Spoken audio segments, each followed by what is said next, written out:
Hello, this is J-Mick here, and I thought I'd go back to basics and teach you how to do RedStone.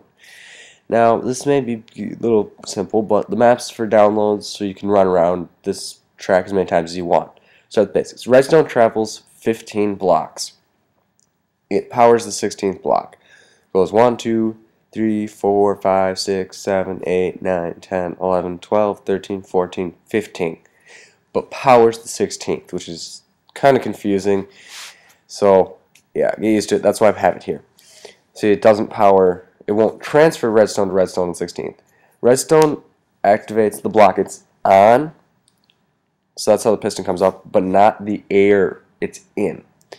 Buttons, on the other hand, do activate the air they're in and the block they're on. Same with levers.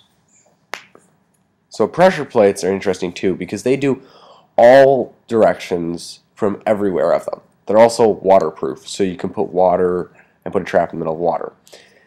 Now, move on to the next part, my favorite part, logic gates. Now, I've included books. This is an AND gate. If 1 and 2 are on, then the output goes on. But if 1's off and the other's on, it won't. So I'll just reset this. Now, this is a NOT gate. It's real simple. It switches the state of the current. So if the input's off, the output's on. This is a NAND gate. If they're both on, it goes on. If they're both off, if they're both on, it goes off. Anything else, it's on. This is an OR gate. If 1 or 2 is on, it goes on. If both are on, it stays on. And that's pretty simple. This is a NOR gate. If 1 is on, it goes off. If both are on, if they're both on, it stays off. Pretty simple. This is a XOR gate. It is 1 has to be on, 1 has to be off. If they're both the same state, the output is off. When they're different states, it goes on. So 1 has to be off, 1 has to be on for this to work. This is an interesting little repeaters. Repeaters, when given power, redstone power to the side, will stop redstone power transfer, but not eliminate it if it already has it, and it'll keep it if it already has it. So use that to your advantage when you're making stuff. That's really pretty confusing and looks kind of cool. This is my personal favorite, the XNOR gate. It's if they're opposite states, the output is off. If they're the same state, the output is on. So, in this case, I have them both on, so it's off. Now, or I have them 1 on, so it's off.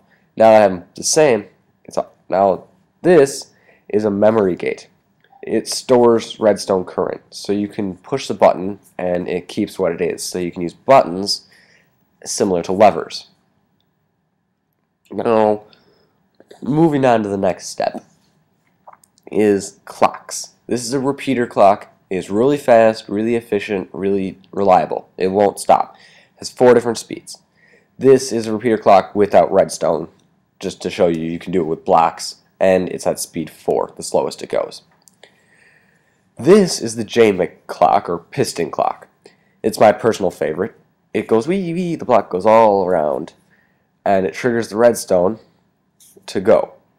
And it's really simple to make, really reliable, and you can change the speed by changing the repeaters. Real easy to change the speed. You could put 2 blocks in there too.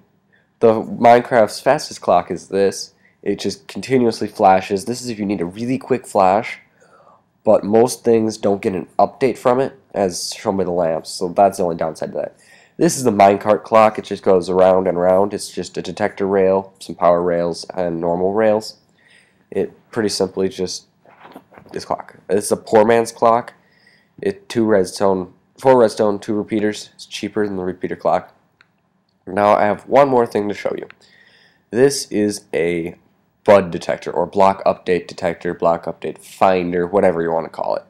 So if you destroy the redstone goes, it sets to an unnatural state. It's powering this air block, which should activate the piston. So now when I destroy this block, the piston gets activated. When I place the block, it gets activated. You can do it all around the piston. Any block touching the piston will work. Underneath it, on top of it, on the side of it, anywhere. And that is useful for block update detectors, so you can tell when someone breaks in your house, a griefer trap or something. They're fun. You can do that with any updating thing. So that is my redstone tutorial. I hope you liked it.